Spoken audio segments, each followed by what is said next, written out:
Hi, good morning or good afternoon or good evening, wherever you are in the world.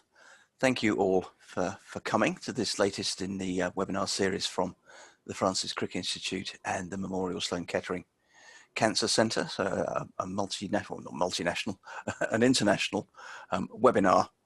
And today we're going to look at something a little bit different. Actually, before I say that, the housekeeping is there, that there are several ways that you can talk to us here today. If you use the Q&A function in this webinar, if you've got any specific questions about what we say, please put them in the Q&A and we'll answer those ideally as we go along if they fit in with the timing. If they don't, then we'll leave them to the end, but we'll try to ensure that we answer all your questions in the 90 minutes here. There's also the chat function, so which is a little bit more informal. So if you want us to speak up or slow down or want something repeated, please put that in the chat and we'll try and keep up with that as we go along as well. As I said, this is the fifth, I think, of these webinars that we've done. And previously we've looked at conventional flow cytometry, we've looked at QCing the cytometer, we've looked at a setup of an experiment in Diva software and the BD machines. We've looked at compensation and the issues that you get with compensation, which fits in quite nicely with what we're going to look at today. Now, before we started this whole series, we actually sent out a questionnaire to a lot of people. And one of the things that people wanted to see was spectral analysis or full spectrum analysis, which is what we'd like to call it. And Rui will explain in a moment why we want to call it full spectrum analysis. So that's what we're going to cover today and in our next webinar. So let's introduce us. Remiss of me not to have done that already. My name is Derek Davis and I'm the Science Technology Platform Training Lead at the Francis Crick Institute here in London, but for many years I ran the core facility at the Crick and its Legacy Institute. And I'm sitting here in London and my colleagues are sitting over there in New York. So Kathy's got the glamorous job of actually running the cytometer. So Kathy, would you want to introduce yourself? Sure, thank you so much, Derek. So hello everyone and welcome. My name is Kathy Daniels and I am the Flow Cytometry Core Facility Manager here at the Memorial Sloan Kettering Cancer Center in New York, so New York City. And we're happy to have everyone here today and looking forward to the session on full spectrum. And with that, I will pass it to Rui. Thank you, Kathy. Yes, my name is Rui Gardner. I'm the head of the Flow Cytometry Core here at the Memorial Sloan Kettering Cancer Center. And yes, it's a pleasure to be in this fifth, if I'm not mistaken, fifth virtual class that we're doing this at an international level. And you know, it's been a pleasure working with you guys. And we've had a lot of feedback and I'm very happy to say that it's been a lot of fun to see people reaching out to us with questions and following up. So I encourage everyone also to continue doing that, you know, in the future. So I believe I'm the one today that has the pleasure to actually go through the conceptual issues related to full spectrum flow cytometry. We do have a few things that we want to address before Kathy starts the experiments that we have today for you guys. We're going to keep it very simple because really what we want to do is to be able to have you guys understand a bit how the technology works. And then in future sessions, we'll start going into more depth of the particularities of a full spectrum flow cytometry. So, you know, what we want to, or at least what I want to show you today is just go through a few aspects about how different, you know, I call it classical, some people are calling it conventional or traditional spectral flow cytometry. And I say spectral here on purpose, as Derek mentioned, because, you know, I'd like to show you that what we've been doing in flow cytometry for over 50 years now has always been spectral. We're working with fluorescence and fluorescence emission and excitation spectra. And there is a difference between what we're going to show you today, this new technology, which we're calling it full spectrum flow cytometry. And so we'll also address a few you know, in a very simplistic way, you know, how do we define the spectral signatures that we require for this new technology, and what is spectral unmixing, and how it compares with compensation. So let's start with the, you know, the differences and what is exactly full spectrum and how does it compare with again, what some people are calling traditional or conventional, and we're calling classical flow cytometry. So let's start with what we've been doing for over 50 years.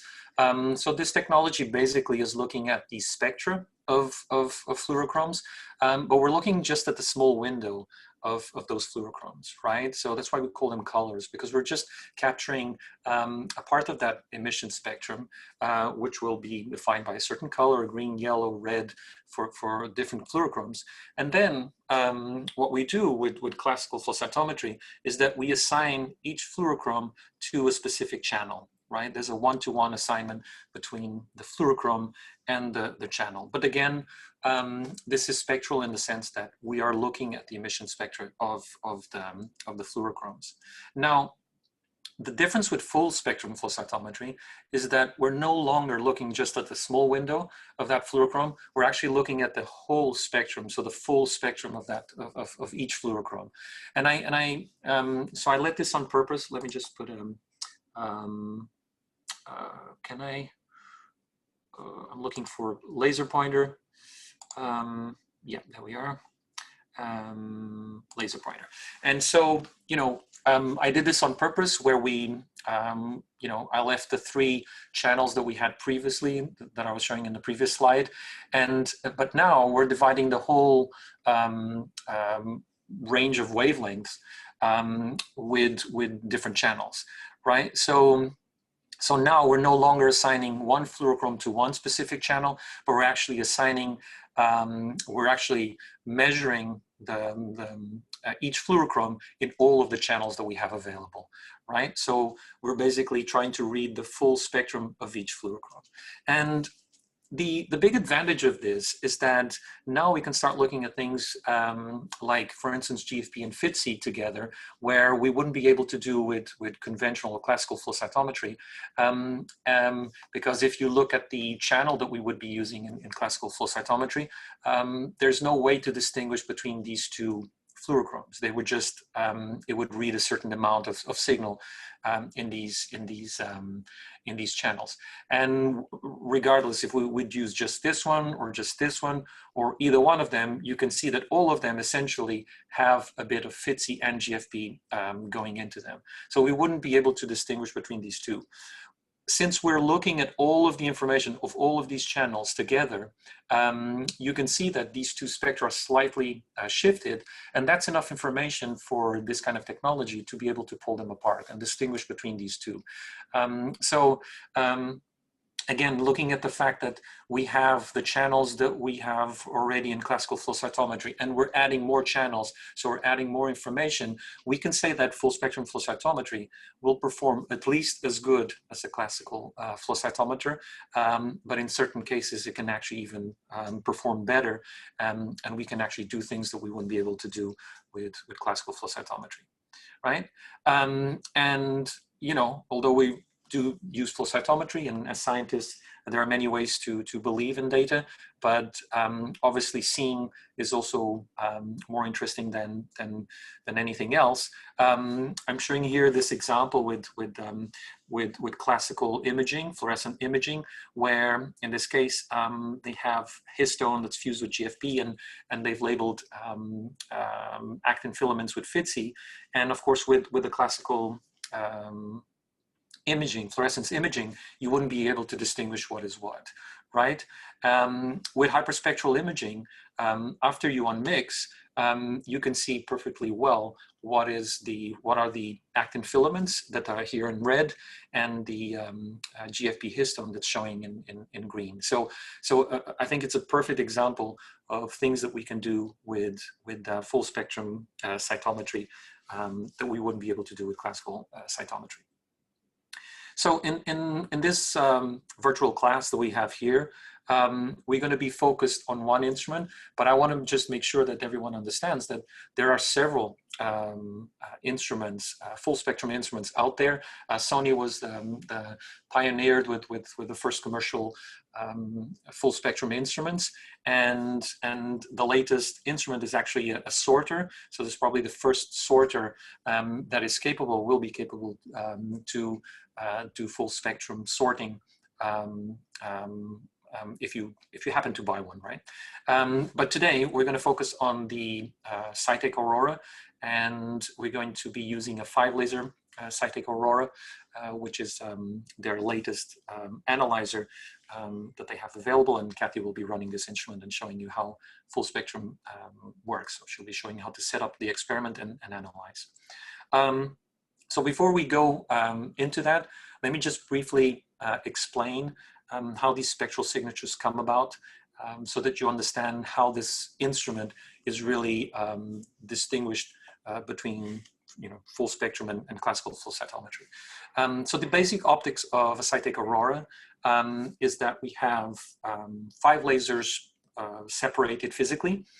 So when the cell goes through the flow cell, it will cross each laser at different time points. And then the emission of each laser will be detected by different APD modules or detector modules.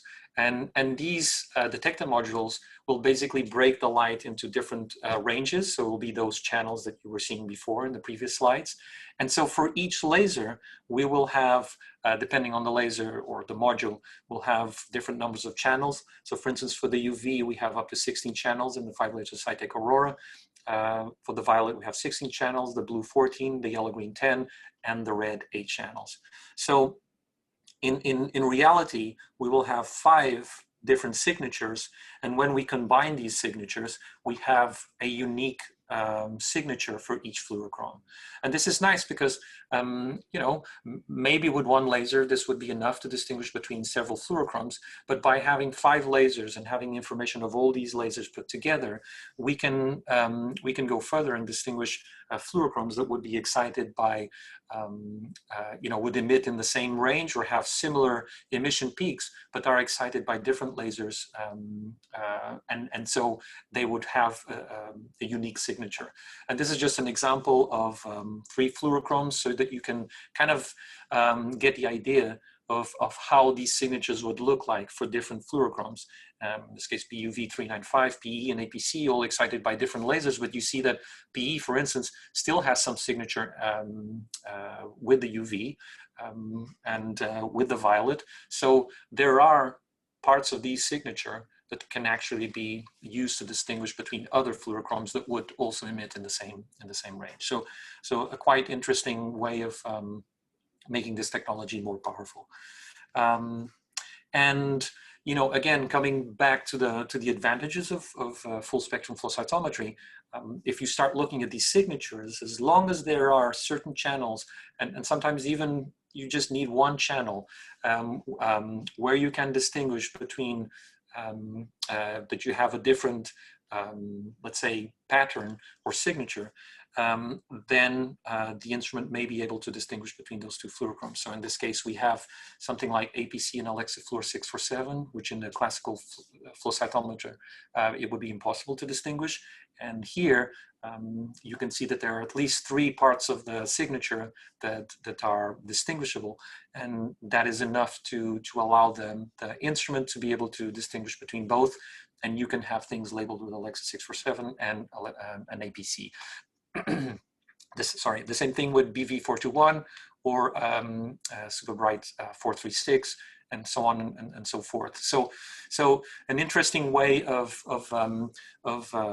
using this technology. Of course, we still want to, as much as possible, we still want to be using combinations that are as far apart as possible. So the fluorochromes being as far apart as possible, because the closer they are, the harder it is going to be able to distinguish between them, right? So a good panel, we would start with fluorochromes that are quite apart. But if we start if we want to start going into the realm of 30 to 40 colors, then the availability of fluorochrome starts to dim down. And so we start getting into situations where these fluorochromes are going to overlap more and more.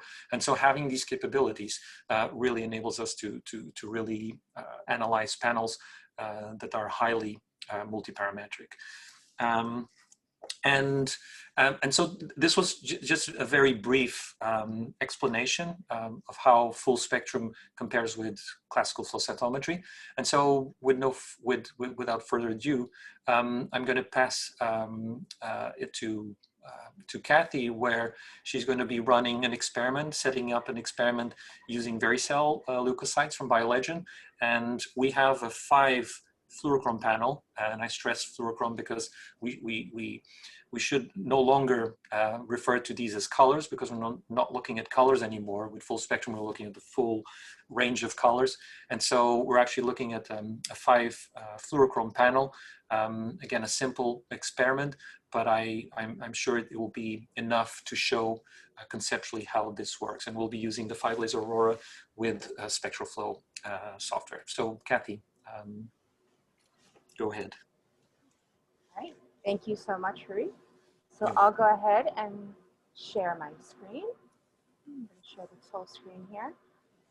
Okay, so I think we're good. We can see the screen over here on the Aurora workstation. Great, okay. So the first thing I'm going to do is I'm going to go ahead and sign into the Spectroflo software. So the Aurora has been on and it's been warming up for quite some time, and the QC has already been run today. And I'm just going to go ahead and sign in if I know the password correctly, which is always a good thing.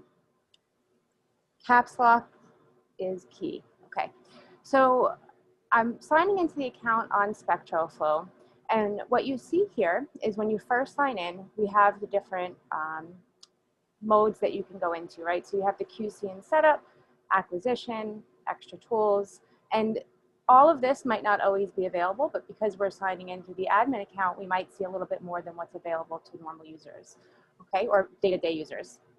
And I just want to point out that while we'll not be doing the QC today, because it was already run, there is an option here for us to go to the QC module so that we can take a look at the QC reports that have been run, the tracking of the system over time, or run QC for that day. Sorry, Kathy, can I just ask a question? I suppose the important thing is that, you know, it's a cytometer, so that it needs QCing in some way. And that QC is presumably checking the same thing that we would do on a normal cytometer, like the alignment of the lasers and each delay between the lasers and so on. Yes, absolutely. So it is run every single day on this unit in our institute, and that is normal practice. So the QC, when it's run, it's checking laser delays, it's checking to make sure the lasers are on and aligned and the CVs are nice and tight and that they're hitting target values. So that is something that we do from day to day, and you can do it from this section right here. Okay. Assuming that the QC has been done, what we're going to do is go ahead and dive right into acquisition so we can get started on our experiment. So if I select acquisition right here, you can see the window that pops up is telling us to go ahead and select which type of experiment we want to work from. Now, right now, I think it's important just to mention to everyone, this is a bigger screen that's here on the Aurora, because we have a big monitor here. So I want to stress that if you want to look at the whole window, you can look at view options and fit to window. But if you really want to see zoomed in on exactly where I'm looking at, you can go to view options in Zoom, and you can go to the original size, and you can also go ahead and try and select it so that you're following the presenter's window, okay? So I'm just gonna go ahead now, turn on the laser pointer so that hopefully everyone can see it a little bit clearer. So what we're gonna do for today is we're gonna go ahead and select a new experiment. If we had a template of experiment or we wanted to work with our previous experiments, we can go from either my experiments, import, or work from the template. And then if we were to select default, that would open up pretty self-explanatory, a default experiment where we're not going ahead and dictating to the software what we're actually running for the day, okay? So we're gonna select a new experiment. And a window pops up that's going to have us go through and input all of the experimental details. So the first one I'm going to put in for today is the experiment name. So we can call this our OpenFlow test 110620. And from there, it's pretty self-explanatory, and the software is nice and user-friendly for the Aurora, for the Spectroflo. And what we can do is we can decide which fluorochromes we're using for our experiment today. So here what you'll see is we have not only groups for what laser line it is, but also if you're looking at fluorescent proteins or viability. And we can go ahead and expand on those groups that we can take a look at all of the fluorochrome choices we have available. Now, my preference is typically not to go ahead and search through all of those groups, but to select the type to filter option. And when we're doing that, I can start typing in the name of the fluorochrome. And as I do that, you'll see that only the fluorochromes that start off with BV or have BV in the name will pop up, okay? Alternatively, if you're having a hard time pulling it out, say BV, there's so many different brilliant dyes available, I can put in just 421 and it still pops up. So I find that very helpful, and I'm going to go ahead and select that now, and we'll select the rest of the fluorochromes in the experiment. Okay. So we do have PE and some of the PE tandems. So if I type in PE here and scroll down to the yellow or green laser, you'll see we have PE, and I double click to add that, okay? In addition to double clicking, what you can also do is you can go ahead and select the ones that you want to add in. If I hit the control key, I can select multiple, and then I can select this add option right here. So we have BV421, PE, PE Sci 55, PE Sci 7, and then we also have APC Sci 7. So what I'm going to do is type in Sci 7. We already added the PE Sci 7, and I'm going to add the APC Sci 7. So Kathy, what happens if your fluorochrome's not there? So if your fluorochrome's not there, you do have the option in the library to add the fluorochrome. So it's a very easy thing to do in the software, but essentially if you see where my mouse is hovering over right now, you would go to the library and then go to the fluorescent tags option, and you'd be able to add a fluorochrome as long as you dictate what the excitation source is and the maximum emission. Okay. So from there, now that we have all of those tags added, I'm going to go to next. And in this section, you'll see it brings us to the groups tab. And from there, what we can do is we can add in our single color controls and our experimental controls. So what I'm going to do is I'm going to go ahead and I'm going to first add a reference group. That reference group is going to be our single color controls that we're going to use so that the software can unmix our samples for us. So when I select add reference group, what you'll see is that it automatically puts in our unstained cell control sample for us, and that's something that we'll always need. So we have that right there by default. And then we also have our single color controls. So all of these auto-populate within the reference group setup. And what we can do is we can choose whether or not these single color controls are beads or cells. So for today, our BV421 sample is going to be the cells, the very cell leukocytes, but the remainder of these single color controls are actually going to be the ultracomp beads, okay? So they're going to be compensation beads. So what I want to do is I want to tell the software, these aren't cells and they're beads. So I'm going to click down right here, and I choose beads for any of the samples that are different. Now, from the very beginning, if I had chosen beads right here, it would have dropped down to the remainder, but I didn't want to do that because the first sample was actually cells. So from there, I can go ahead and select save, and then that reference group has been created.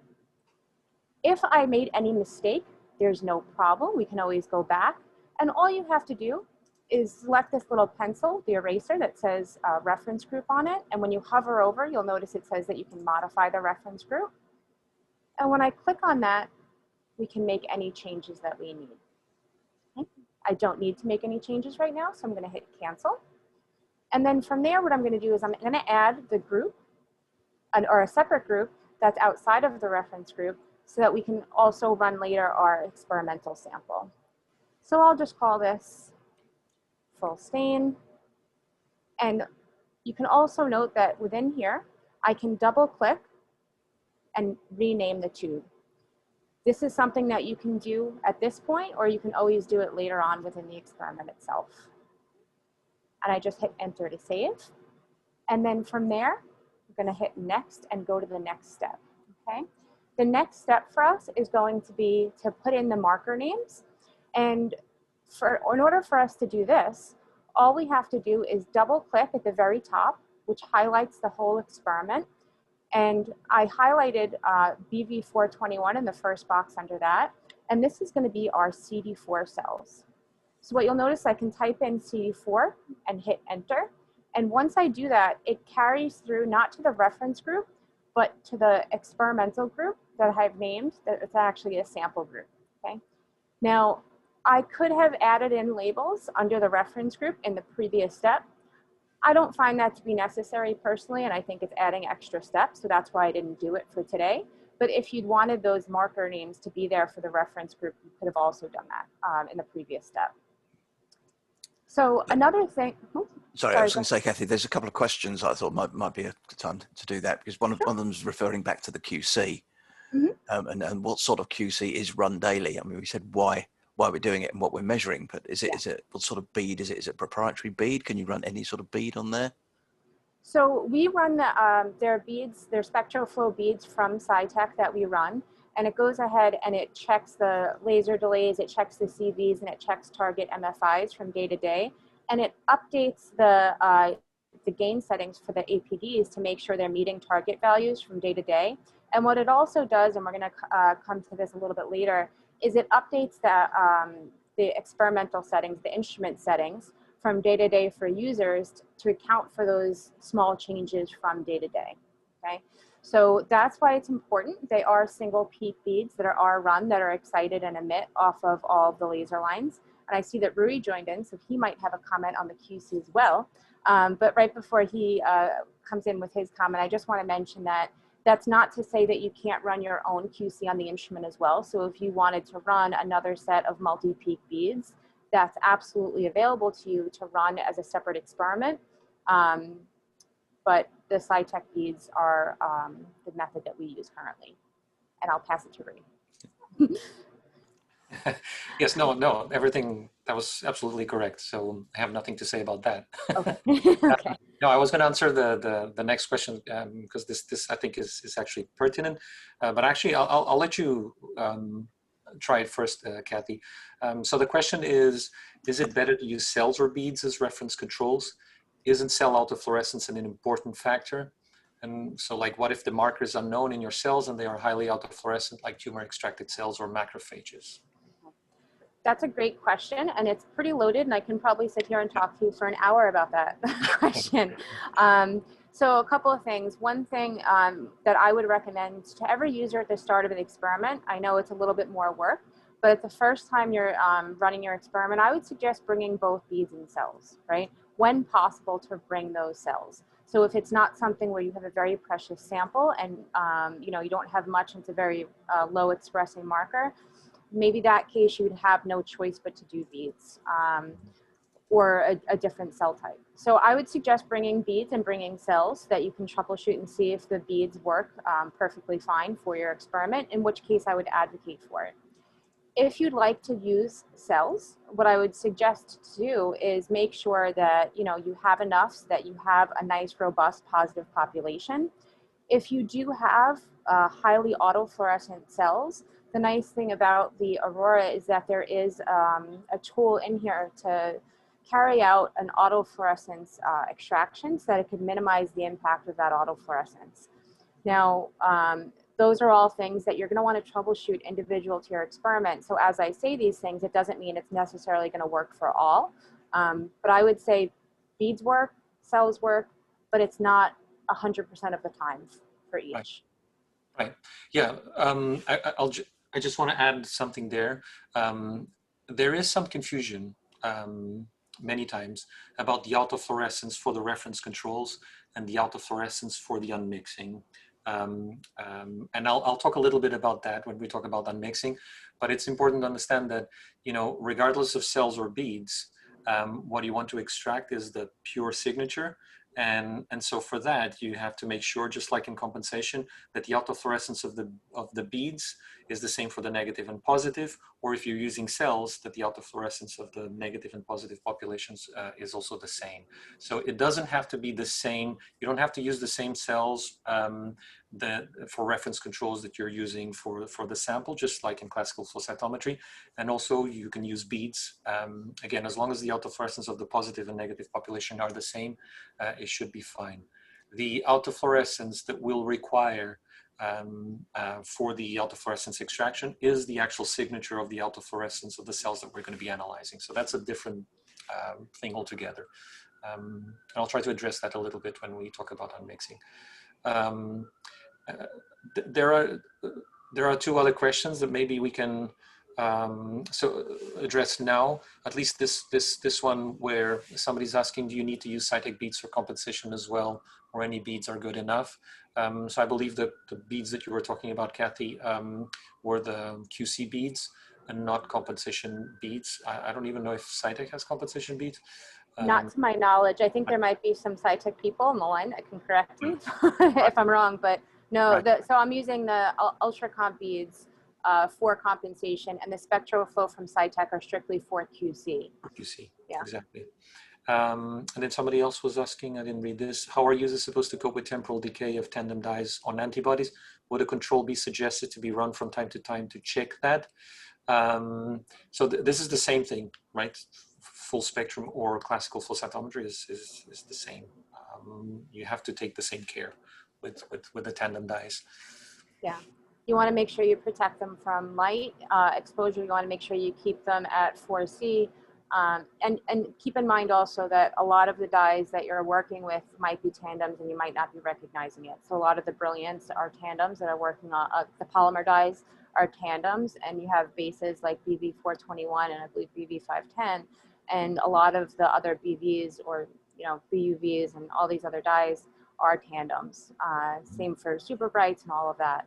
And going back to the autofluorescence and the controls as well, I also want to mention that what's very important as well to keep in mind is that if you're working with an experiment that has different tissue types, right? So you're working with lung and spleen and kidney all in one run, the Aurora does have the capability to have group-specific unmixing if you reference an unstained for each group. So that's something that's beyond the scope of today, but I just think it's an important thing to note that if you're running different tissue types and those different tissues have different autofluorescence, be mindful of that and don't use one unstained control for all of them, because then your results will show discrepancies in what you think it should be. And that's going to be something that you can fix. Yeah, very important.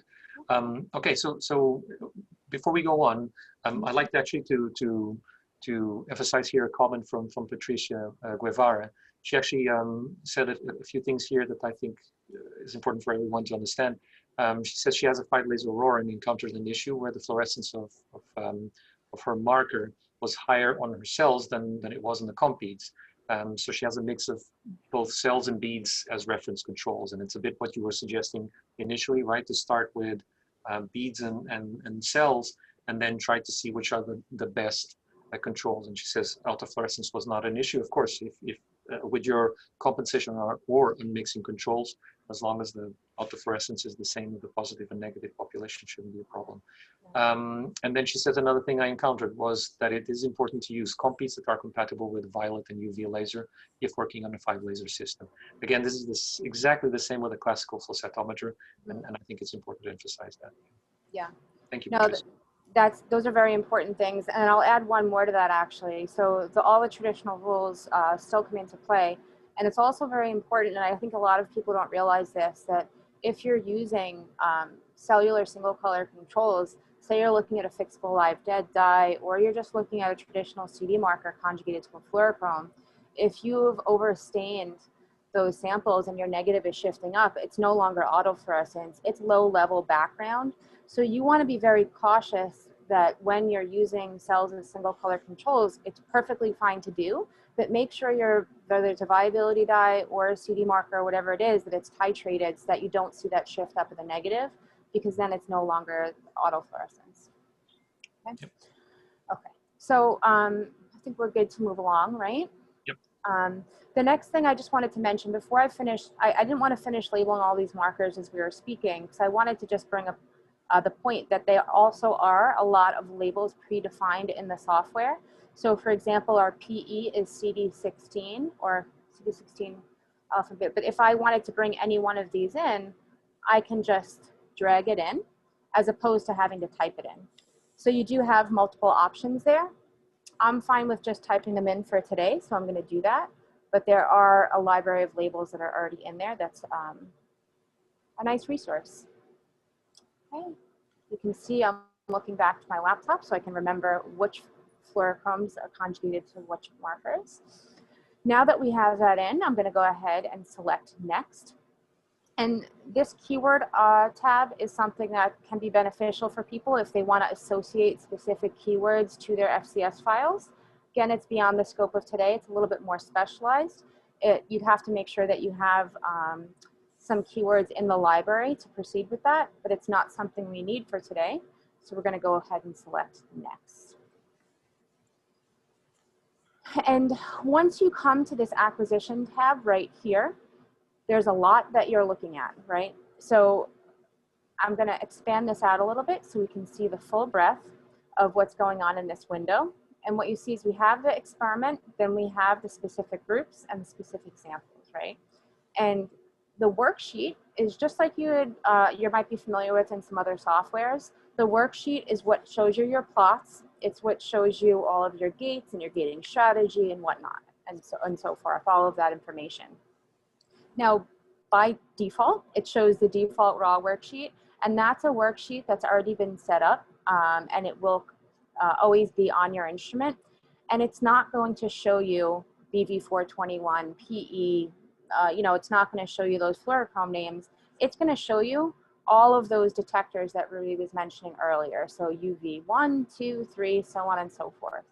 So we always start off with that, especially for our reference group, because we're looking at raw data because it has not been unmixed yet. So you can either have unmixed data files or raw. So we're going to look at the raw to start off with. Now for the stop and gate, that's how many events that we're going to want to record based on that specific gate. So if I want to make a change just to the reference group, what I can do is I can click down here and see if there are any predefined gates, okay? So there are no predefined gates right now, so it would have to be all events. And what we can do from there is we can define how many events that we want to record, either for the whole group or for individual samples.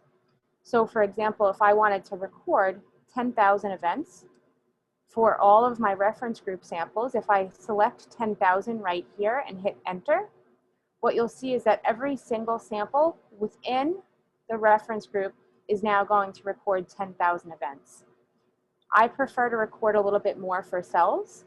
So I'm going to put in 20,000 for my cells. And now you'll see this number up here is blanked out. And there is no number in the reference group option right here because now it's not the same for every single sample. Okay. I'm going to do the same thing right here for the BV421 bead cell control and hit 20,000 there as well. You also have options to change the stopping time and the stopping volume. That's something I prefer to do in plate mode and not in tube mode because we're running in tube mode today. I'm going to proceed to not make any changes there. So Kathy, this is something you can come back to, presumably, when you set your thing out. If you decide, actually, I haven't got many positives, I want to go back and acquire some more, you can just come back and change this. Exactly. We can always do that, and that's something that we will be doing later on too. So we can show you how to change worksheets, how to change stopping gate and everything like that. So we'll reference that later. And it's also something that you can save as a template if you want to do it in the software for a run later on. This way you can open it up later as well. So I'm going to go ahead and select Save and Open now that we have all of our settings here. And you'll notice that I didn't make any changes to the fully stained group because we're going to come back to that later, like Derek just mentioned. We can edit that at a later point. So when I hit save and open, what you'll see is a very big window. So this is our default raw worksheet that we're seeing right now. That's what's gonna pop out to you. And what you see is you see quite a few histograms, right? So like we mentioned earlier, we have 16 off of the UV, 16 off the violet, 14 off the blue. We have about 10 off the yellow green, sorry, and then 8 off of the red. That adds up to 64 detectors, and it's quite a bit to look at.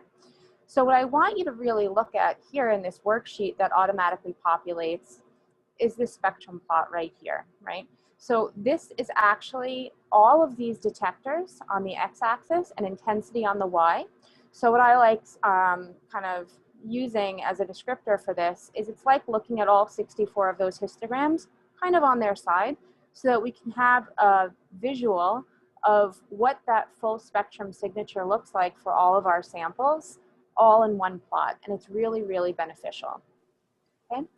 So this is our worksheet that we opened up. Right over here, we see our samples. So we see our reference group sample and our fully stained sample right here.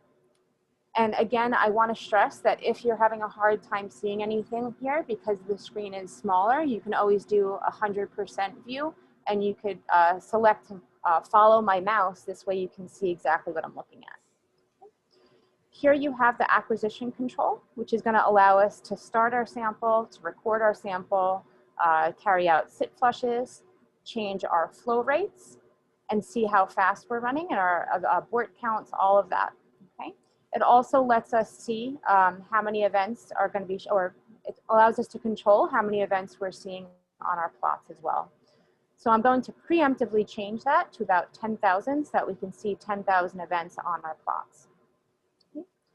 Now here, what you can also see is the instrument control, and we have our user settings right here.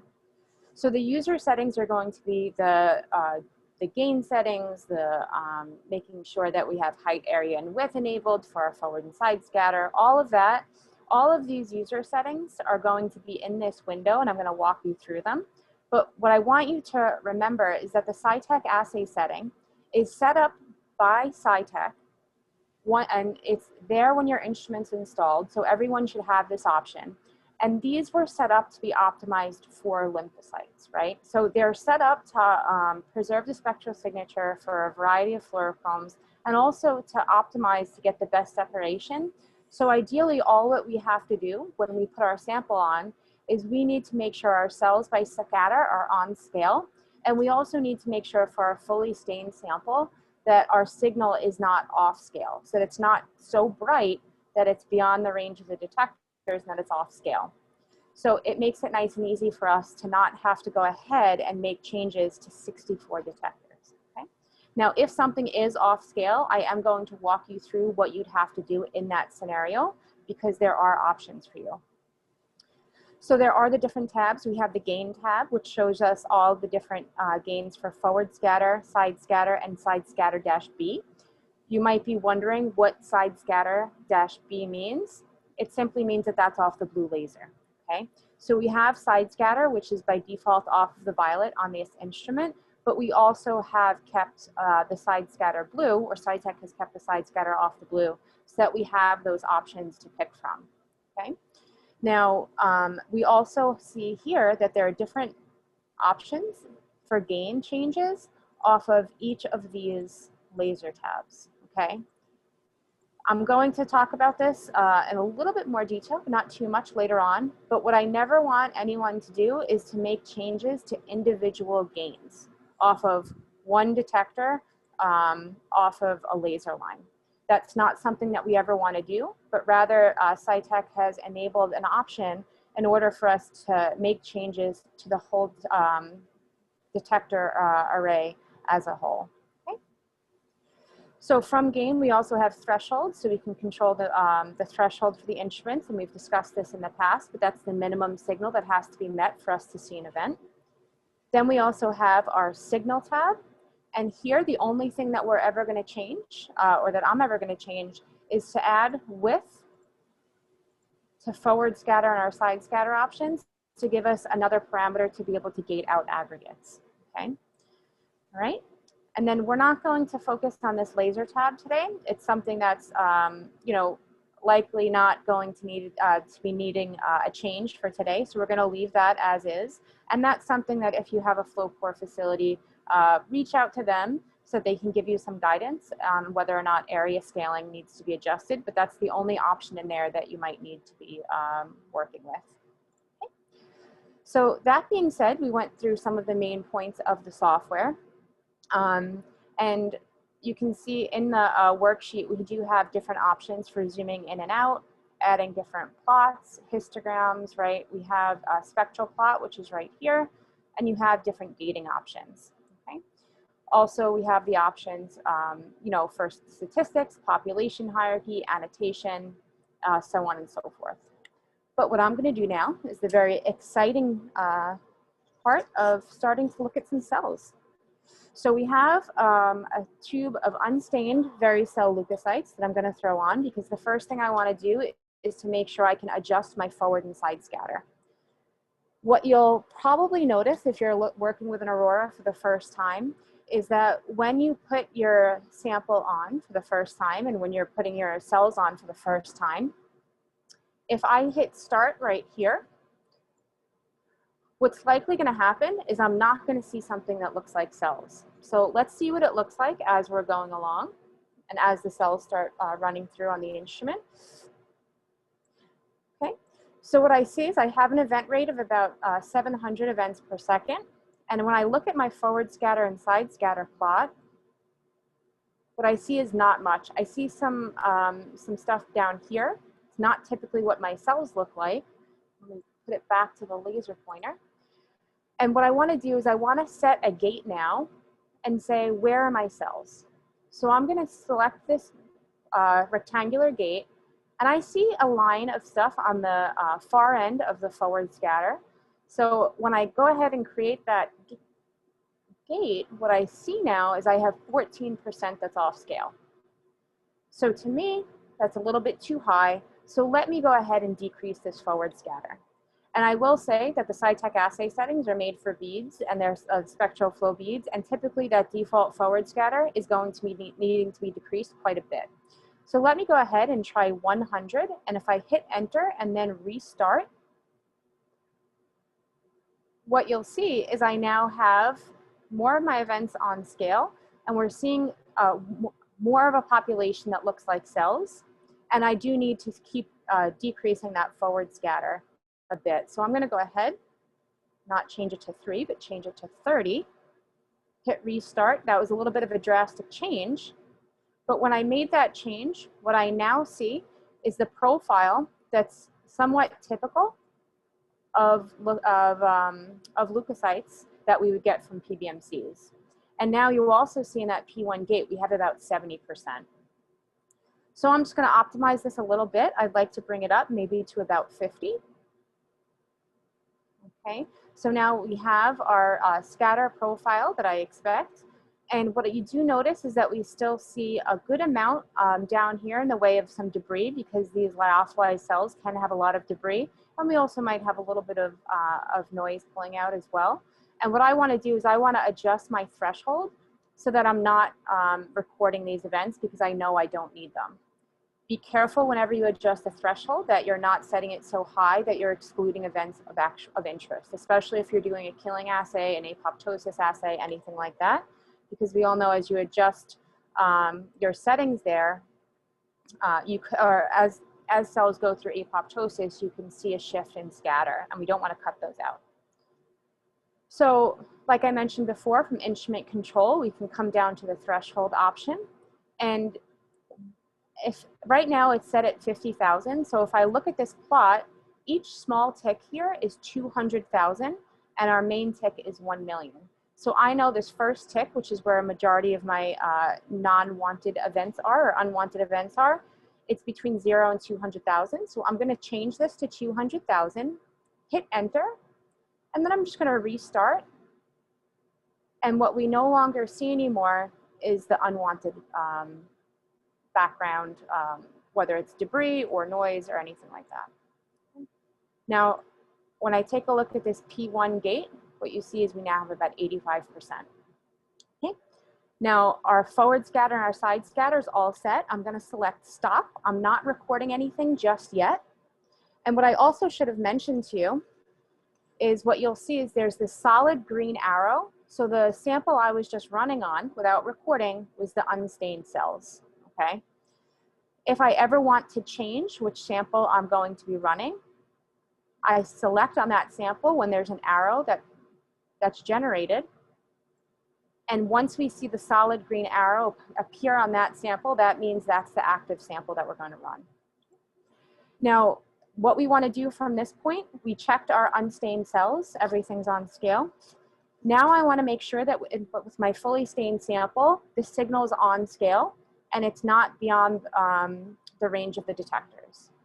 So I'm vortexing my fully stained leukocytes right now. I'm putting them on. I'm keeping the flow rate in low, and I'm going to go ahead and select start. One thing I didn't mention yet is right now on this spectrum plot, it's showing all events. If I just want it to show what's being gated in P1, I can right click and select properties. And from the plot gate, I can select P1. Okay. So now I see that all of my fluorescence is on scale from all these detectors. If anything was too high, this is the point where we'd need to change our gain settings. So what I would do in that case, if something was off scale, I would identify the laser line where the detectors were showing the signal that's off scale. So for example, if it was off of the violet, I would come in here and put in a negative and a percentage and hit enter. And when I would do that, all of my gains would come down 20% just off of that detector array, okay? I'm gonna change it back to 0 because I do not need to make any changes there. And I'm gonna select stop because I'm confident at this point that all of my signals on scale. So this is, I suppose, standard best practice anyway that we'd run in normal cytometry. The only difference here is if you change your voltage, you're changing it for the whole array rather than just an individual channel on that laser. Exactly. And the reason that we don't want to change it for individual arrays is that can get pretty tricky, and you're also changing the spectral signature of that fluorochrome. So that's not something you want to do, as opposed to making a change that you see like a dip or anything like that. We want to bring the whole signal down for the whole entire array. Yep. Sure. And I suppose the other thing, if we were running a, I don't know, a 10 color experiment on a 20 color flow cytometer, we would normally disable the parameters we didn't want. Whereas here, we definitely don't want to do anything like that. Yes, exactly. Presumably you can't do that anyway, can you? Yes, that's a very good point. We can't go ahead and deselect any parameters because that would be counterproductive to a full spectrum flow cytometry. So you always want to make sure that we're looking at all these detectors. And just like you said, we don't have the option to remove any of those. And the other point that I wanted to mention that I should have earlier is if we were not looking at lyophilized cells right now, we would also be adding a viability dye to this experiment because dead cells or antibodies non-discriminately bind to dead cells. But because we're looking at these lyophilized cells today, that's not an option. Okay. So now what I'm going to do is I'm just going to quickly show an example of how we would check our single color controls. So I'm going to quickly put on a set of PE beads. And if I come down to the PE bead control right here, I can go ahead and select start. And what I want to do is I just want to check my single color control to make sure that our spectral signature makes sense for this sample. And I'm going to show you a reference for that and how I know what we're looking at makes sense. Okay. So right here, what we're seeing when we throw on these PE beads is we have signal detected off UV, violet, blue, and then yellow-green. So that is something that I would expect to see, but for someone, because I've been using the Aurora for a little bit of time now, so I'm used to this signature. But what we want to do is when we're running our single color controls, we want to make sure the signature is as expected, okay? So what you see here is we see this signature, and what I'm going to do is I'm going to go ahead, and on the desktop of this instrument, we have a fluorochrome guide by Cytek. And when we open that up, it's a nice resource for us to be able to check spectral signatures. so that I can QC my experiment and my single colors to make sure everything looks okay.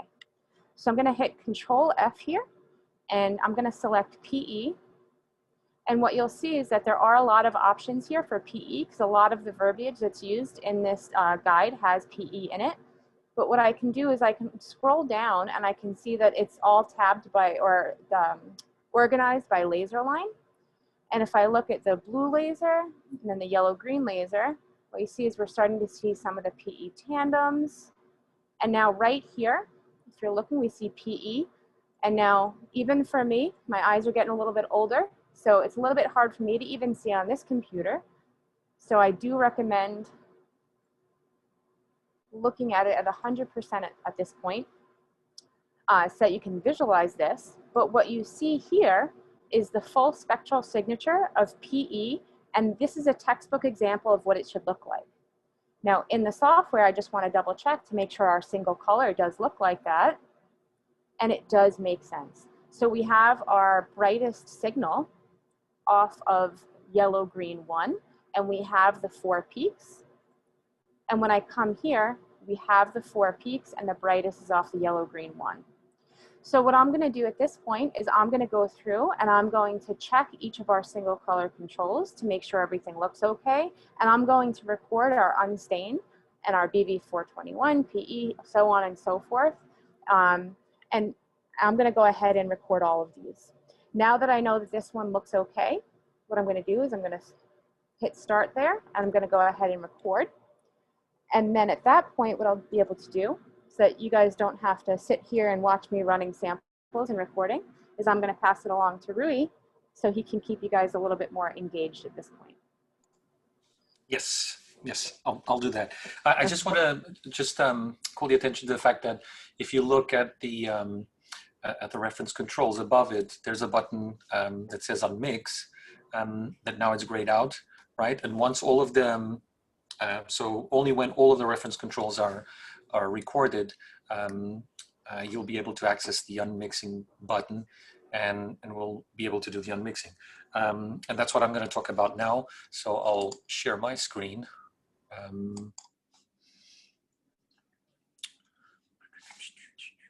we go.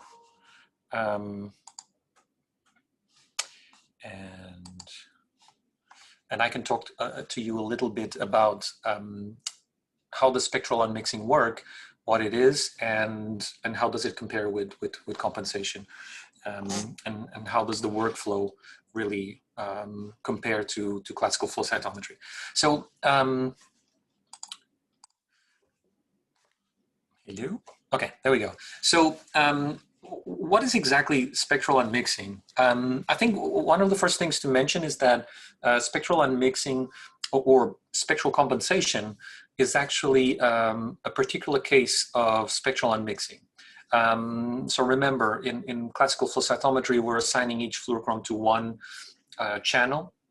And what we want to do, both in classical and in full spectrum, is to find the contribution of each fluorochrome in that channel, right, in that specific channel. So we want to do the same here, but now we have all these channels that we're using to measure each fluorochrome, right? So how do we extract these contributions? How do we know how much of each fluorochrome is in the cell?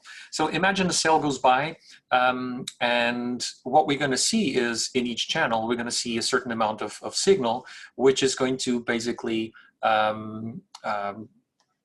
build a signature of the actual signal that's in the cell. So this is the total signal in the cell, which is the sum of each of the individual fluorochromes that are in there. Now let's say that we have, that we know that in these cells we have FITC and PE. So we have 2 fluorochromes. And how do we know how much of FITC and how much of PE do we have in these cells?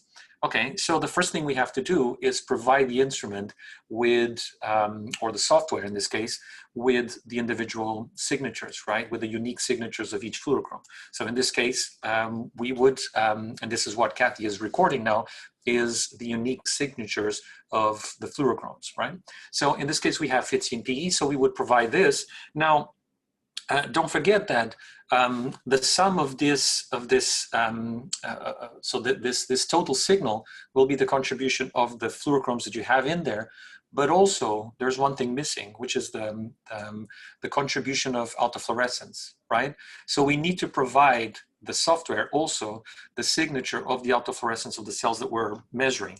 So in this case, you need to remember always that if you have 5 fluorochromes, as in the case of our experiment, 5 fluorochromes that you expect in the cells, you actually have 5 plus 1, which is 5 fluorochromes plus the autofluorescence. So we need to provide also the signature of autofluorescence. And once we do this, what the software is going to do is going to try to fit, and by changing these contributions, is going to try to fit these signatures into the total signature that we have. So for instance, let's say the software finds that with these amounts of each signature, we get the total, which is the blue signal, right? So it determines that you have a certain amount of FITC, a certain amount of P, and a certain amount of autofluorescence. So this is what it's plotting here, is a certain abundance of each fluorochrome in that cell, right? Then a second cell goes through, and you have a slightly different signal, right, or total signal. And so what the software does again is using these unique signatures and tries to balance them in a way that the sum of these 3 will give you the total signature. So it ends up with something like you still have the same amount of FITC, but now it needs half of the amount of PE to be able to fit this curve accordingly, right?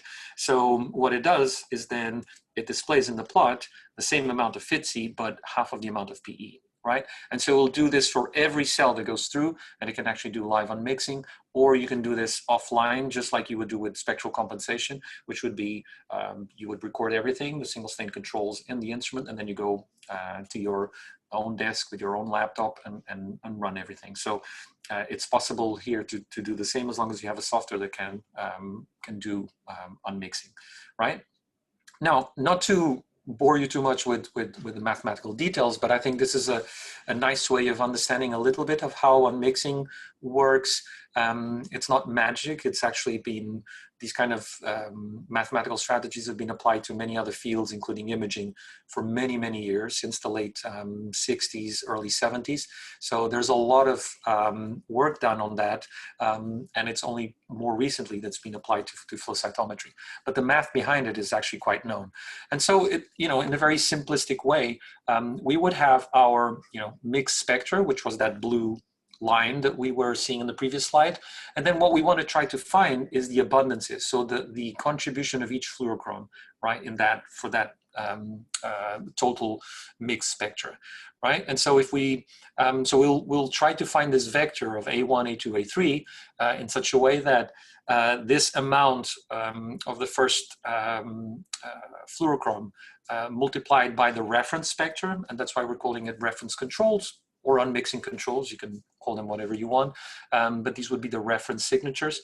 And so basically, you want to calculate this vector of A1, A2, so that you have the contributions of each fluorochrome in that signature, right, in that total spectrum. And the way it does it, it could be different ways. The way Cytek does it is by using ordinary least square approach, where basically what it tries to do is with your total signature or your total spectra, subtracting it by the different contributions of this vector A1, A2, A3 until it reaches a minimum.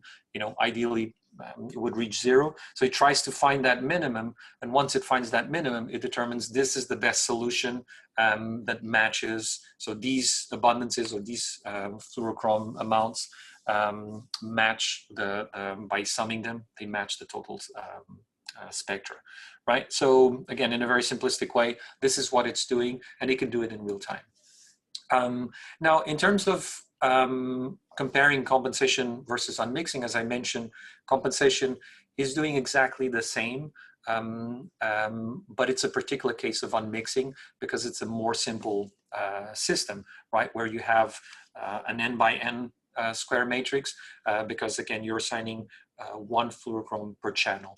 And so what it's really trying to do here is, you know, in this case, we're trying to find the contribution of PE. And so to find the contribution of PE, it tries to remove or subtract or eliminate the contributions of each of the other fluorochromes, we call them secondary fluorochromes, that are spilling over into the channel that we're using to measure PE, right? So it tries to remove those contributions, and what's left will be the true contribution of PE. In the case of unmixing, what it's trying to do is really to find the contribution of each fluorochrome in the whole spectrum, right? So it's a bit more complex because there are more dimensions here in play. But again, mathematically, it's compensation is just a particular case of unmixing. And in terms of workflow, it's impressive, and I think I would say both Sony and Cytek have done a great job here, where the workflow is really the same, whether you're using full spectrum or classical flow cytometry, where you start by extracting the pure contributions. That's the objective, right? So you run the single stand controls, we call them compensation controls. You calculate the spillover matrix, you run your samples, and you apply that matrix. With full spectrum, you also want to extract the pure contributions by running the single stand controls, which we call reference or unmixing controls. We calculate the unmixing matrix, run the samples, and apply the unmixing matrix. So workflow is essentially the same, right? No changes there, which I think simplifies a lot and helps people to jump from classical to full spectrum, because there's really not much change in terms of workflow. There are conceptual changes, which we, you know, the more we understand, and that's the objective of this class, is to show you the, you know, how to work with this technology so that you can take advantage of full spectrum versus classical flow cytometry. Another good news is that the requirements for the proper single state controls are exactly the same as in classical flow cytometry. There are no changes here. Same 3 golden rules. Some people add, you know, one or another rule, like measuring enough events to get a more precise measurement of this compensation or unmixing matrix. But you know, essentially, you need to use the same fluorochromes in your reference controls as you do with in your sample. The intensity of the signal in the reference control should be the same or brighter than in your sample. And again, we mentioned the negative and positive populations in the reference control need to have the same autofluorescence, because you want to extract that pure signature of the fluorochrome, right? Every time you run that positive population of your reference control, it will have the signal from the fluorochrome plus the autofluorescence of that particle, whether it's cells or beads. So you want to be able to extract that. And so you need to use a negative control that has exactly the same autofluorescence, right? Not to confuse with the autofluorescence of the cells that you want to use for unmixing. There are other considerations for accurate unmixing. Actually, these are the same considerations as you would have also in classical flow cytometry, except here they're much more important. So essentially, all of these things are best practices that you should have been applying always, but they are much more important here because, you know, the beauty of this technology is that you can actually distinguish fluorochromes that are very close to each other, right? Compared to classical flow cytometry. So if you bring slightly different controls than what you're using in your sample, the software is going to pick this up, right? It's going to be sensitive enough to basically say, well, I'm trying to find this fluorochrome and I can't find it here in this signature, or it will always find it, but it will fit it wrongly. So you will have a wrong, you know, an incorrect unmixing. But it's not because it's doing it incorrectly, it's because you're providing a slightly different fluorochrome. So the signatures of each fluorochrome must be unique. You have to be totally aware of this.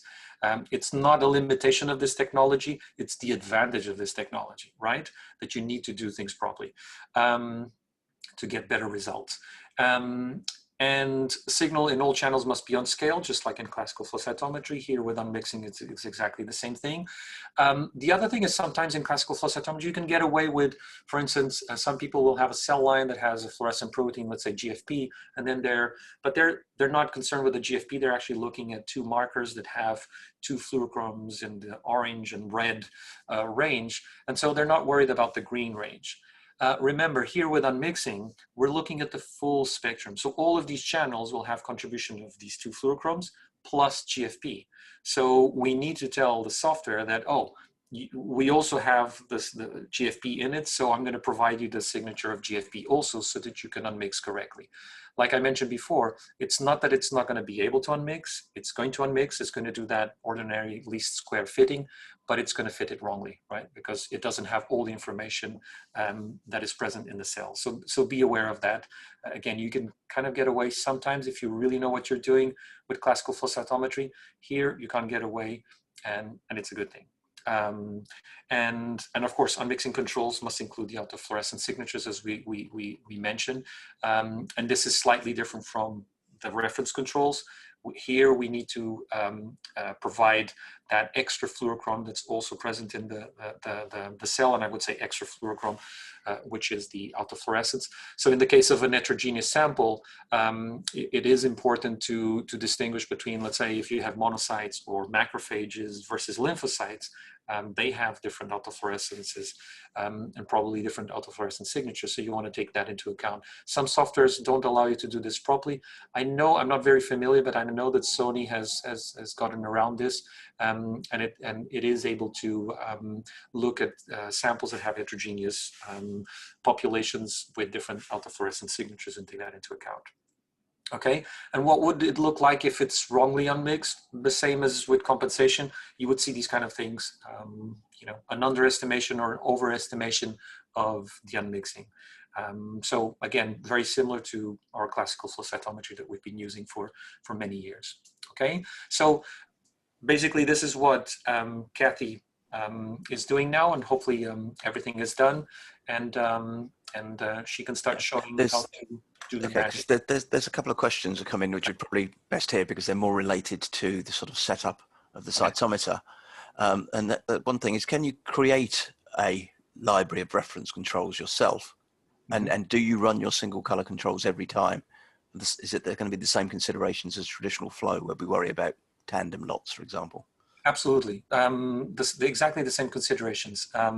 You can, I would say that, for instance, for certain fluorescent proteins, having the library function is quite advantageous because it's not always easy to find single stain controls for the fluorescent proteins, right? So if you build a library with GFP or the different types of GFP and RFP, M-Cherry, etc., that would probably be very helpful. And at least Cytek, that Kathy and I are familiar with, they do if you run the QC, and that's why it's so important to run the QC, because it will adjust the settings and it will adjust also the settings referencing to the library. So your library will always be up to date if you follow the protocols accordingly. In terms of the tandem dyes, it's the same problem as in traditional or classical flow cytometry, where if the tandem is degrading, the software won't take that into account in the library, right? It doesn't know how much it's degraded. So you still need to run every day. You still need to run those single stain controls. So I think that's very important to always bring those with you. Yeah, and as Kathy said earlier, I think recognizing what is a tandem dye. Exactly. So a lot of the newer dyes are going to be tandems, which you wouldn't necessarily notice from their name. Right. And there's also the potential, especially if people are bringing cellular single colors, that maybe the expression level has changed, right? So if there's something biologically that's occurring where the signal is higher, if you don't have a control for that, then you're going to wind up in a bad position. Right. Okay, and one other question which relates to the detector systems, the APDs. So you don't have to adjust the APDs. You know, normally we'd be adjusting voltage in a classical flow cytometer. Right. Yeah, unless it's off scale, you're good to leave them as is, unless it's forward or side scatter. But you wouldn't do the equivalent of a voltration, for example, to get the best sensitivity. So Cytek has done that for us, right? So this is a nice thing that I think Cytek did with this instrument, which is they've preset the gains of each APD in such a way that they have this signature. So the signatures that Kathy showed earlier from their fluorochrome guide, these are signatures that they've optimized, and so they optimize the gains of each instrument. And so, and they're optimized for lymphocytes, right? And so, as long as you have anything that with the same autofluorescence or higher, you should be okay. The only thing you need to be careful, like Kathy showed, is if nothing is off scale, right? If it is off scale, you bring down the gains in a percentage, right? You bring out all those gains from each laser to make sure that you preserve that signature, so that you'll be able to distinguish between the different fluorochromes. It will still be able to distinguish them. Yeah. Okay, and just a comment, I suppose, from another attendee here is if you've got a signal out of scale, you could just decrease the concentration of the antibody. But I suppose that depends on the question that you're asking. I suppose you're just using that marker as an on or off or gating marker. Yeah, you could do that. But if you want to actually quantitate the expression, we couldn't do that. We would have to change the actual detector. Right. Yeah, and there's also the fact, like, you want to be careful about titrating antibody down if you have different levels of expression. You know, if you have, you know, your single color that's off scale, you wouldn't want to titrate down just because of that. You'd want to address that issue. This way you can get the best separation in your experimental sample. But it's the same as for spreading or anything like that, where you can optimize antibody concentrations, but I would be more cautious about doing that. Yeah, yeah. For the reference controls, you have the luxury to, and actually it's probably better than changing the gains, is to titrate down the you know, if it's off scale. With the actual samples, right? It depends on the question, like Derek was saying. It's important to take that into account. Okay, I suppose we should go back to the cytometer because we're slightly running out of time. Yes. All right. So I'll go ahead and share my screen again. Make sure that everyone can see. Okay, so you guys are good. Okay.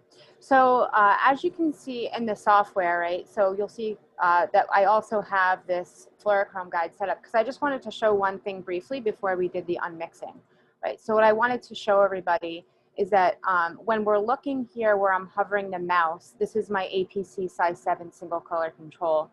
You see it doesn't look exactly the same, right? The reason for that is you see there's some signal down here, right? And what people might question is, why does it not look exactly the same? So I just want to point out that this signature right here is the signature of the positive signal, right? So it's the APC size 7 positive that we're seeing. So if I come in here in this plot, I can right click and I can look at the red 7, for example, where we see nice bright positives. I can set a gate on that positive bead. And then when I'm looking at this spectral plot, what I have the capability of doing is changing it to look at just the positive. And then it looks a little bit more similar, or it should look exactly the same as what we see in that reference guide. So that's a question that we do often receive, and I just wanted to make sure I clarify that before moving forward. Okay, so I'm going to change it back to P1. I don't need that gate, so I'm going to delete it. And like Rui and Derek mentioned earlier, right, that unmixing that was grayed out before is now an option to us because we've run all of our single color controls. So until we run all of those reference samples, we're not able to do the unmixing, but now that that's done, I can click unmix right here. And it's going to open up the unmix experiment window, okay? So we're using controls from our experiment. If you did want to use controls from the library, for example, like with fluorescent proteins, like Rui mentioned, that's something that you can do here. We do not need to use that for today, but what we're going to do is we're going to continue with what we have here. And you'll notice in the bottom left, there is an option for autofluorescence as a fluorescence tag. That is something that's a very powerful tool within full spectrum flow cytometry. It's not something that we're going to be going into detail on today, but it is an option there for you to reduce the impact of autofluorescence on highly autofluorescent cells. Okay, so what I'm going to do is I'm going to go ahead and select next. And now what I have the capability of doing is going through each single color control to make sure that we can reference the appropriate positive and negative. So what I like to do is I like to adjust this gate for P1 for scatter. And what I'm going to do is I'm going to hit Control, and I'm going to broaden this gate to include all of my cells. And the reason I'm selecting Control as I do that is because I want to apply this gate for cells for P1 to any cellular control. By selecting P1, or selecting Control, when I do that and changing that gate, it's going to change it for any cellular control within my reference samples, okay? I can do the same thing for my beads as well. If I hit Control on the keyboard and I go ahead and I adjust that P1 gate to be nice and tight around those beads, it's going to adjust it for all of the bead controls. The reason I made that nice and tight is that likely those are some aggregates of beads and I just want it to be a little bit cleaner. Okay, now here what I'm going to do is I'm going to go through each single color and make sure that the negative gate is around the negative population and that the positive is around the brightest positive. Now what you'll see here is because we're looking at CD3 off our BB421, I think it's CD3, we have low level expression and we have high level expression. What I want you to do if you have a scenario like this is make sure that you're around the brightest part of the positive, because that will wind up giving you a more accurate unmixing. If you were to do a positive gate here, or if you were to kind of come over and do this, it would still likely be somewhat okay, but the results would be a bit better if you go around the brightest part of the positive. Now for our beads, we're going to adjust our positive and negative for each single color, right? And what you don't need to do is you don't need to do something like this on your bead population, because this is a pretty robust population and the MFI is not going to drastically change by putting that gate on this highest portion. Because this is a little bit more of a distribution here on this BB421, that's why I wanted to make sure I'm around this brightest positive. Okay. We're going to come down and I'm just going to go ahead and adjust the positive gates and negative gates for each and every sample. And remember, I went ahead and I checked that all of the spectral signatures made sense for all of my single color controls and all of my reference controls to make sure that I was looking at the appropriate fluorochrome, I didn't mess up my controls, and that there is no degradation that I could see. So now I scroll down. I always like to give it a quick double check. So everything looks good for our unstained scatter gate, and this is giving us our autofluorescence signature. Okay? And then when we look, APC size 7, you're seeing it off of the red 7 detector. PE size 7 is off yellow green 9, that we have the brightest signal, so on and so forth. But we're coming up and all of our gating for negative and positive looks great. And this is just what we want to see.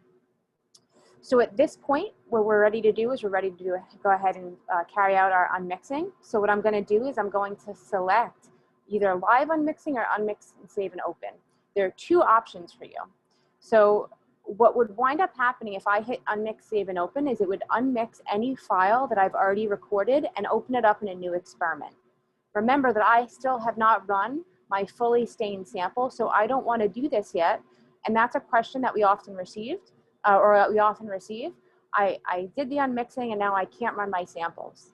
The reason is because you didn't select live unmixing. So you need to select live unmixing if you still plan on running samples. If you ran everything, including your experimental samples in the raw worksheet, and you hadn't done the unmixing yet, your option would be to unmix, save, and open. Okay? So I'm going to select live unmixing as our option today. And then what we're going to be able to do is we're going to be able to go ahead now and go to that edit experiment option in the software. Like Derek mentioned before, we want the capability to go back and edit our experiment so that in the acquisition tab, we can make changes to what worksheet we're working with, how many events we want to record, and so on and so forth. So for today, what I did, for sake of time, to save us some time, I went ahead and created a worksheet template with an analysis template that we'll have to work from. So I'm going to scroll down and I'm going to go to OpenFlow panel. And that's going to be the worksheet that we work with for today. I could also change the reference group worksheet to be the same, or alternatively, I could have done it from the very top to make the change to everything. Okay. So OpenFlow panel, which is going to be the unmixed, what I want to do is I want to change the stopping gate, and I want to make sure that I record from P2, which is actually my singlet, I just didn't rename it. I want to record maybe 50,000 events. Okay. We never choose storage gate. It's the same as you have on other instruments, where storage gate means only the events that are within that gate will be recorded and everything else will be thrown out. So essentially, if I selected CD3 for a storage gate, it would look like I had 100% positivity in CD3 and nothing else in my sample would be there. Okay. So P2, single cells, 50,000. We're looking at our OpenFlow panel worksheet as opposed to our raw worksheet, and I'm going to select save and open. Okay. Now, once I do that, what you'll see is we have this worksheet template that was set up. Okay. Now, when I come here, if I'm looking at our different samples, I'll be able to take a look at our unmixed data. And what I want to do, I don't want to look at my APC size 7 beads. I can look, for example, at my unstained cells, and I can come through here. I can get an idea of where everything's falling. Okay. Now, if I don't want to look at the CD3 gate here, and instead I want to look at the CD16 negative, I can come to the plot properties and look at that and see where everything's falling. And we can change what we're visualizing per plot. Again, we're running a little bit tight on time, so what I'm going to do is I'm just going to go ahead and vortex this sample for our fully stained cells. I'm going to put them on, and we're going to highlight this fully stained sample. We're going to select start, and once we see the events, we're going to go ahead and start recording.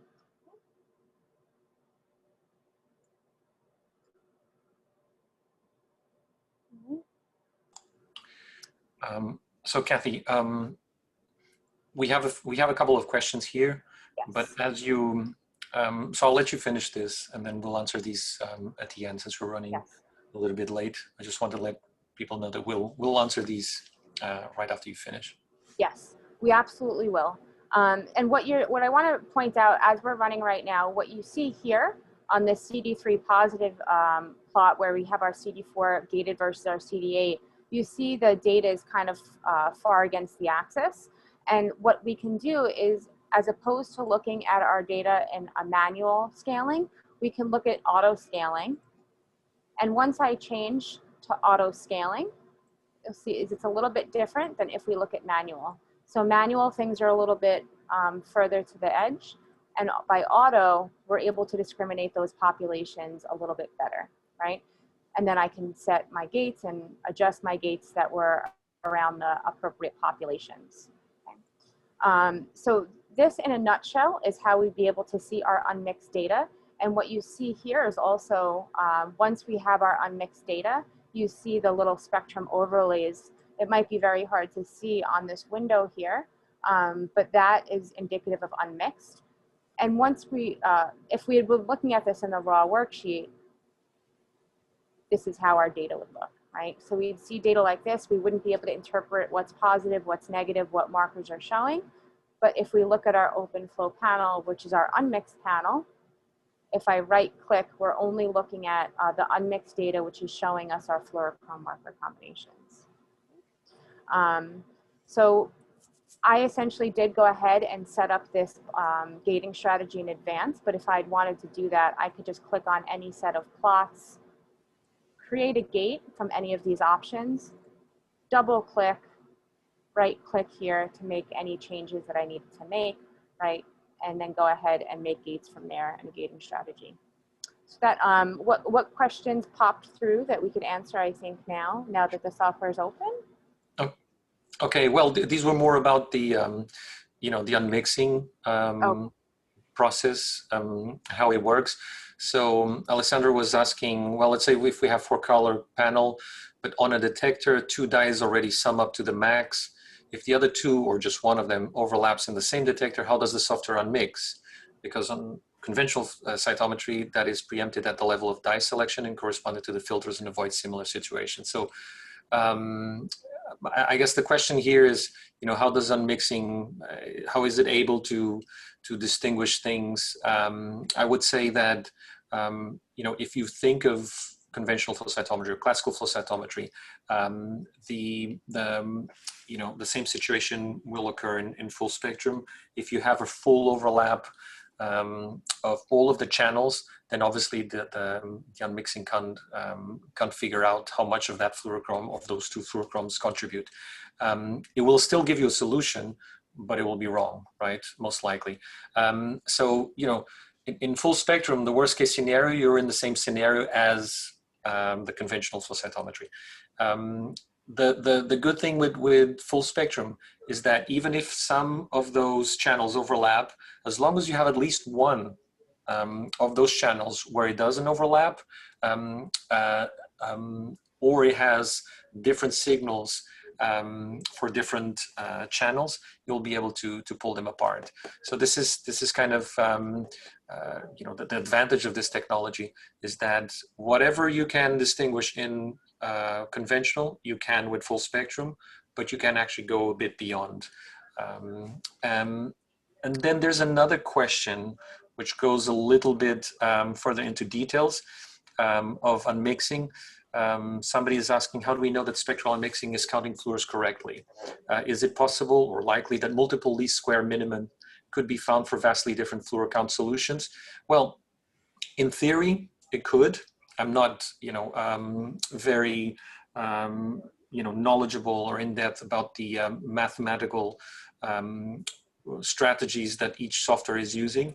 But what I can say is that, yeah, in theory, it would be possible to find multiple solutions, but usually it's pretty obvious which will be the absolute minimum, right? And so we'll find always one solution.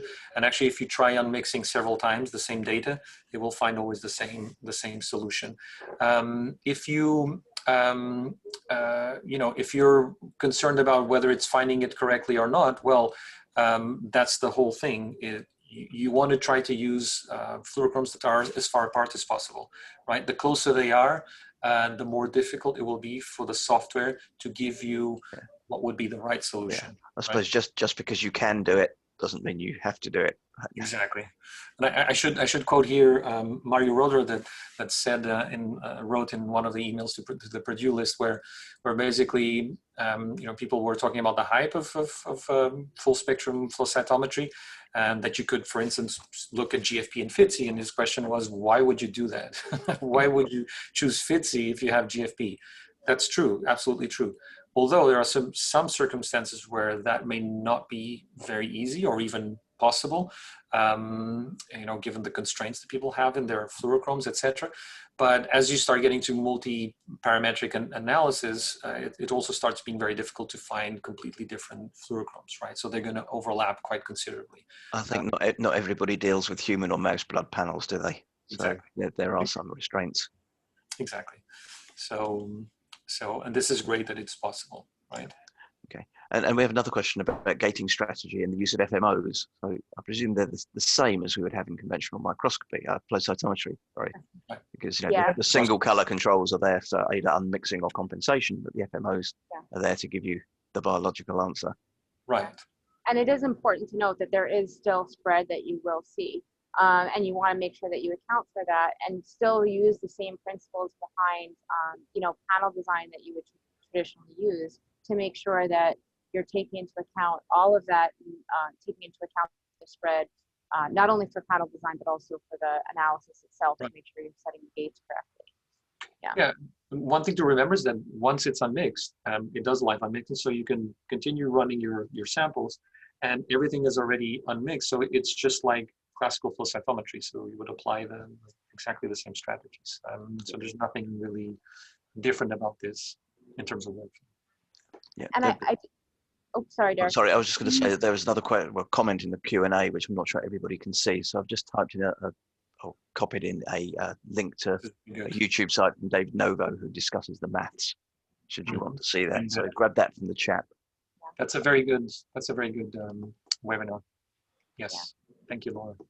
And I did also want to point out that, you know, we didn't go through exporting of data too much, and I can still go over that. But what I wanted to point out is that the data files will automatically be exported. So for example, we've dictated what folder we want to export it on our workstation.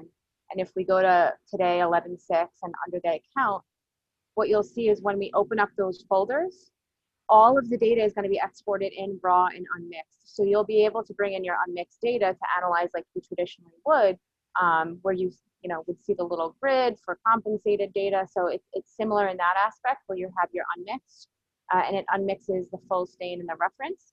But you also have the raw data, and you have the raw data for all of those samples as well. And you could always try redoing unmixing and exploring other algorithms, and, you know, and all of that. So it's not just restricted to the acquisition software. You do have options because it does export in that way. Yeah. Okay. And it's important to emphasize that you should always keep the raw data. And this is slightly different with conventional, because conventional classical flow cytometry, the data file will have or not the compensation matrix, but it will always have the raw data in it. Here, it's actually two separate files, the raw data.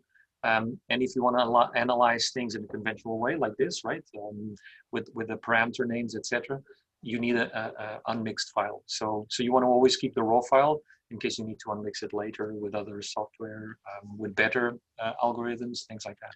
What about the size of those files? And are they much bigger than you would normally have, or not? They are, because the 64 channels is like having 64, you know, fluorochromes in a classical flow cytometer. So they're going to be slightly bigger, but nothing unmanageable. Unlike image files. Right. No, exactly. And you do want to be mindful as well, right? Because you can save the experiment right here where I'm hovering. You can save an experiment template. You can save any of your worksheets. If anyone's working with Aurora that's in a core, I highly recommend you don't save over any of the default worksheets. It can be frustrating because many people work with that. And you can also save your user settings. So that's going to be something that's very important, that you work with your user settings for your experiments from day to day as well and bring those in. So as Rui mentioned before, when you run the QC, it updates those settings to track the day-to-day differences. But when you make when you save that experiment, and you can go into that My Experiments tab that we saw at the very beginning, you could export the full experiment, and that file tends to be fairly large as well. So make sure that you, give yourself some time to export those files. Mm-hmm. Very good. Oh, okay. So let's go back to sharing my screen. Let's go to the denouement. Right, and just to end, so just for everyone to know, we do have a set of resources here for everyone to take a look, and I'm just pausing a little bit so that you can go back and watch the video and see these links. And just to mention that Cytek has their own on their own website a series of amazing resources, a lot of documentation, videos, blogs, and also their Spectra viewer, which you can check all the dyes and how they would look like in the cytometer. And I'll finish this with passing it on to Derek to let us know what's next. Okay, so as you're probably aware, this is being recorded, so we will make the recording of this available probably mid next week on the OpenFlow Cytometry channel on YouTube, so that you've got the link there. And of course, if you subscribe to that, you'll get notifications of anything that we put up there. You'll also be sent a link to a questionnaire. You may have filled in something like that before if you've been to one of these, but please take 2 or 3 minutes just to fill that in. It does help us. Feedback does help us decide what we're doing right, what we're doing wrong, what's missing, and so on. So the next one of these, we get the next slide, Rui, is going to be on the 4th of December at the same time, so 1 o'clock Eastern time, 6 o'clock GMT in Europe. And we'll carry on the idea of full spectrum analysis and cytometry. Hopefully we've covered the principles, and maybe we'll look more at some of the practicalities, panel design, and challenging fluorochrome combinations. The link isn't quite ready yet. It won't be ready till Monday, but if you go to the quick What's On page after Monday, you'll be able to sign up for that next one in about 4 weeks' time. So the very last slide has our contact details. You've probably already got these already, but we're all quite happy, I think, to field emails afterwards, or if you use the OpenFlow Cytometry Gmail address, that'll come to all of us anyway, and we can hopefully answer any questions that you have. And of course, follow us on social media at Crick Training or at Flow MSKCC on Twitter, and both of us are also on LinkedIn. So all of our future offerings will be advertised on both of those outlets. So if anybody, Marie, Kathy, you want to add anything? Thank you to everybody for joining us and making this so fun. Indeed, and thanks for staying till 10 minutes over our allotted time. Yes. Good to see. And hopefully we'll see you in a month or so. So Thank you thanks very a lot, much. everyone. Everyone enjoy your weekend. Stay safe. Bye.